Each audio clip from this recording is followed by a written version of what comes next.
வணக்கம். முதல்ல நான் சீமானனுக்கு நன்றியை சொல்லணும்.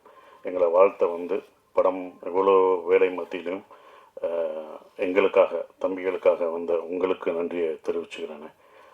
நீங்கள் படம் பார்த்து எங்களை வாழ்த்துனது ரொம்ப மறக்க முடியாத ஒவ்வொரு வார்த்தையும் மறக்க முடியாமல் இருக்குது. அதுக்கு உங்களுக்கு நன்றியை தெரிவிச்சுக்கிறேன். நானும் சரவணும் அவ்வளோ நீங்கள் சொன்ன வார்த்தைகள் ஒன்றொன்றும் உண்மை. இப்படி நடக்கணும், இப்படி இருக்கணும்னு சொன்ன விஷயங்கள் அதை நீங்கள் மறுபடியும் இதில் சொன்னீங்கன்னா இன்னும் சந்தோஷப்படுவோம். எங்கள்கிட்ட சொன்னதை அது. அப்புறம் வினோத் அவரோட படத்துக்கே வரமாட்டார், ப்ரொமோஷனுக்கு வரமாட்டார், யோசிப்பார். அப்படியே கூப்பிட்டாலும் முகத்தை மூடி மறைச்சிக்கிட்டு பேசவும் மாட்டாப்புல. என்ன ஏண்டா கூப்பிட்டீங்க இதுக்கு அப்படின்னு அவரோட ப்ரொமோஷனுக்கே வரமாட்டார். ஆனால் சரவணனுக்காக இங்கே வந்தது ரொம்ப சந்தோஷம். எங்களை வாழ்த்துனதும் வினோத் அவ்வளோ சீக்கிரம் யாரும் எந்த படத்தையும் எங்களை பற்றிலாம் சொல்ல மாட்டார்.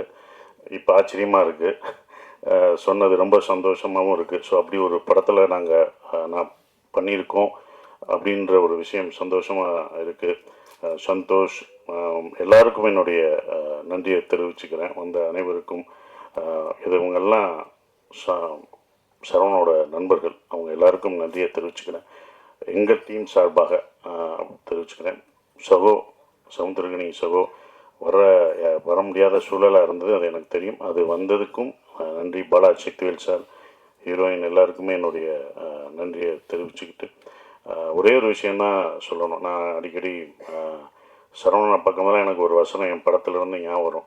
உங்கள் நேர்மை எனக்கு ரொம்ப பிடிச்சிருக்கு அப்படின்னு சொல்கிறது. அதுதான் சரவணன் பக்கமாக அந்த நேர்மை எனக்கு ரொம்ப பிடிச்சிருந்தது. இந்த படம் சரவணோட பொதுவாக எனக்கு சரவணன் எப்படி பிடிக்கும்னா, மற்றவங்க பிரச்சனைனா குடும்பம் பொண்டாட்டியெல்லாம் விட்டுட்டு போய் முதலாக போய் நிற்கிற ஒரு ஆள் தான் சரவணன். நானே சொல்லியிருக்கேன், எதுக்குங்க வாங்க வேலையை பார்ப்போம் அப்படின்னும். ஆனால் எல்லாத்தையும் சாப்பிட்றதெல்லாம் விட்டுட்டு போய் முதலாக போய் நிற்கிற ஆள் அவர் தான். இப்போ அவருக்கு தெரிஞ்சிருக்கும் உங்களுக்கு பின்னாடி யாராக இருக்கவங்க தான் இருக்காங்க, அது யார் நிற்கிறான்னு பார்க்கணும். ஏன்னா சினிமாவில் எல்லாருமே அவங்க கூட இருக்க மாட்டாங்க, அவங்க கூட நிற்க மாட்டாங்க. இப்போ உங்கள் கூட யார் நிற்பாங்க அப்படின்றது சினிமா உங்களுக்கு ஒவ்வொரு தடவையும் கற்றுத்தரும். அதில் இருக்கும். உங்கள் கூட எப்போதும் நாங்கள்லாம் இருந்தாலுமே எப்போதும் கடைசி வரைக்கும் நிற்கிறது உங்கள் மனைவி தான், கலா அக்கா தான். அந்த ஓரமாக நின்று ரசிக்கிறாங்க பார்த்தீங்களா? எந்திரிங்க, இப்போயாவது எந்திரிங்க. அவங்க தான் இந்த படத்தில் எங்களோட கஷ்டப்பட்டது.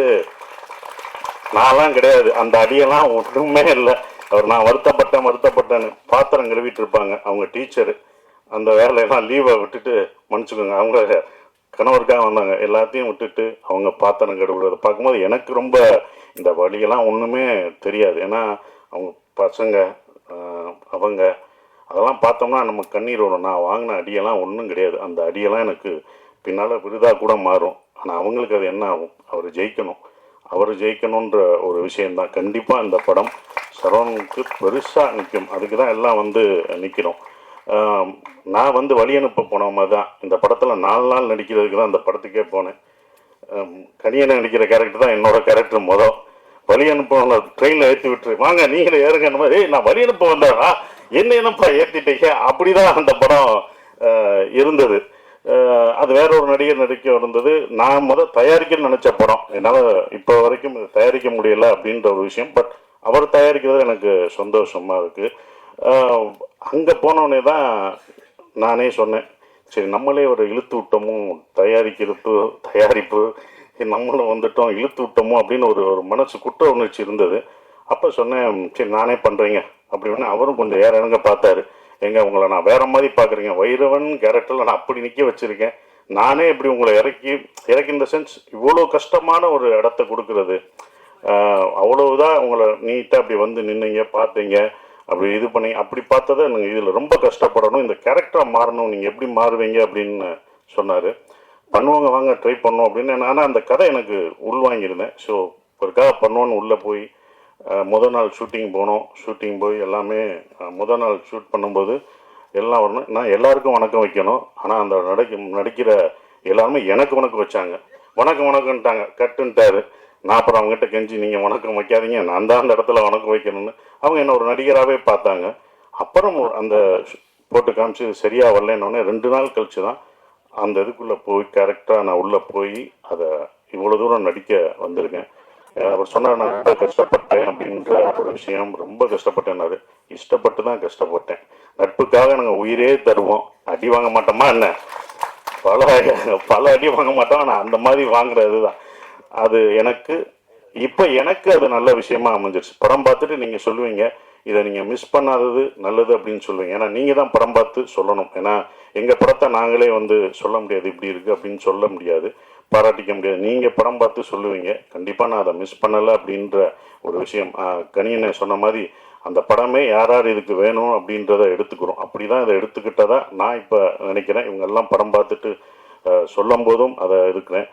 ரொம்ப கஷ்டப்பட்டார். என்னென்னா ஒரு ப்ரொடியூசராக இந்த படம் வியாபாரம் பண்ணுறதுக்கு ரொம்ப அவர் இருக்கும். அவர் ரொம்ப இது பண்ணும்போது தான் எனக்கு ரவி சார் ஞாபகம் வந்தார். நான் நேராக போய் ரவி சார்கிட்ட போய் இது பண்ணுவேன். ரவி சார் எப்படின்னா சாதாரணமான இல்லை, அவர் பண்ணுவார். ஆனாலும் நட்பை தாண்டி அவர் காலமாட்டிலே பால் கறப்பார், காற்றுலே வெண்ணெய் அடிக்கிறவர், ரொம்ப பர்ஃபெக்டாக பார்ப்பார். அப்படி பண்ணுற ஒரு ஆள். இவர் பார்க்கும்போது எனக்கு தான் பயமாக இருந்தது, இது எப்படி இருக்கும் என்ன இருக்குன்னு. அவர் அந்த சார் பார்த்தாரு. பார்த்தோன்னே அவர் அவ்வளோ ரசிச்சார். இது இப்படி இருக்கு. ஃபர்ஸ்ட் ஷாட், அந்த செருப்பு ஷாட்டை காமிச்சது யாரும் பண்ண மாட்டாங்க. அவ்வளோ ரசிக்க ரசிக்க எங்களுக்கு முதல் ரசிகர் அவர் தான். எங்களுக்கு முதல் ஒருத்தர் நாங்களாக பார்த்துக்கிட்டு இருந்தோம் இது எப்படி இருக்கும் என்னன்றது யோசிச்சிருக்கோம். முதல் ரசிகர் அவர் தான். அதை ரசிச்சு சொல்லும்போது இவ்வளோ பண்ணியிருக்கோன்றது திருப்பி, அதுவும் இல்லாமல் அந்த குழப்பம் தீங்கிறதுக்கு 40 பேரை அவர் 40 பேரை ஃபில் பண்ணி பார்த்தாங்கல்ல, அதில் கை தட்டி எல்லாம் ரசித்து பார்த்தாங்க. ஒவ்வொரு டைலாகும், சரவணனோட டைலாக் ரொம்ப எழுத்து பயங்கரமாக இருக்கும். அந்த எழுத்து உண்மையிலே போற்றப்படும் இந்த படம் பார்க்கும்போது. என்னை பொறுத்த வரைக்கும் தேங்க்யூ சார், ரவி சாருக்கு ரொம்ப நன்றி. இந்த படத்தை இவ்வளோ தூரம் கொண்டு கர்நாடகா வரைக்கும் சார் அதை நம்மளே ரிலீஸ் பண்ணுவோம் சார், நம்மளே ஸ்ட்ரைட்டாக ரிலீஸ் பண்ணுவோம்னு அவர்கிட்ட சொல்லி அது இப்போ வரைக்கும் அதை இவ்வளோ தூரம் கொண்டு வந்துட்டுருக்காரு. ரொம்ப நன்றி. உங்களை சேர்த்து வச்சதுக்கு பாலமாக இருந்த அது மட்டும்தான். அந்த பாலம் ஸ்ட்ராங்காக இருக்கணும். இப்போ வரைக்கும் ஸ்ட்ராங்காக இருக்கேன், இன்னமும் ஸ்ட்ராங்காக இருக்கணும். அந்த பாலம் அந்த பேலன்ஸ் பண்ணுறவங்களுக்கு தான் தெரியும் அதோட அப்படி தான் நான் இருந்துகிட்ருக்கேன். ரொம்ப சந்தோஷமாக இருக்குது. நந்தன் இந்த படம் அவ்வளோ நீங்கள் எல்லாம் சொல்லும்போது ஸ்லோவாக போகுமோ அப்படிலாம் இல்லவே இல்லை. நீங்கள் ரொம்ப ரசிப்பீங்க. நம்ம பார்க்க தவறிய மனிதர்களை பார்ப்பீங்க. நந்தன் ஒரு படம் அப்படிலாம் இல்லை, ஒரு பதிவு. சரவணன் வாழ்க்கையிலையும் நான் இதில் நடித்ததில் எனக்கும் ஒரு பதிவான ஒரு படத்தில் நான் நடிச்சிருக்கேன். ஒரு பதிவில் நான் இருக்கேன்றதில் ரொம்ப சந்தோஷப்படுறேன். எல்லாருக்கும் என் நன்றியை தெரிவிச்சுக்கிறேன். அப்புறம் ஜிப்ரான் இதில் அந்த மியூசிக் நான் நடக்கும்போது இந்த ஒன்றா யோசிப்போம், நம்ம நடையை மாற்றணும் அப்படின்னு. இந்த படத்தில் நடையெல்லாம் மாற்றி நம்ம ஸ்லோவாக நடந்துவோம், இதுக்கு ஒரு மியூசிக் இப்படி வைப்பாங்க அப்படின்னு நினச்சி நம்ம பண்ணுவோம். டைரக்டரும் அப்படி எடுப்பார். ஆனால் அவர் அதை ஒரு பேங்காக போட்டு மாற்றினார். ஜிப்ரான் தான் இந்த படத்தை இன்னமும் பிரம்மாண்டமாக்குனது. அந்த மியூசிக்கில் நீங்கள் மியூசிக் பார்க்கும்போது படத்துக்கும் அந்த மியூசிக்கும் வேற ஒரு தெரியும், ஆப்போசிட்டாக இருக்கும். அப்படி பிரம்மாண்டமாக்குன ஜிப்ரானுக்கு என்னுடைய நன்றிகளை தெரிவிச்சுக்கிறேன். நன்றி, வணக்கம்.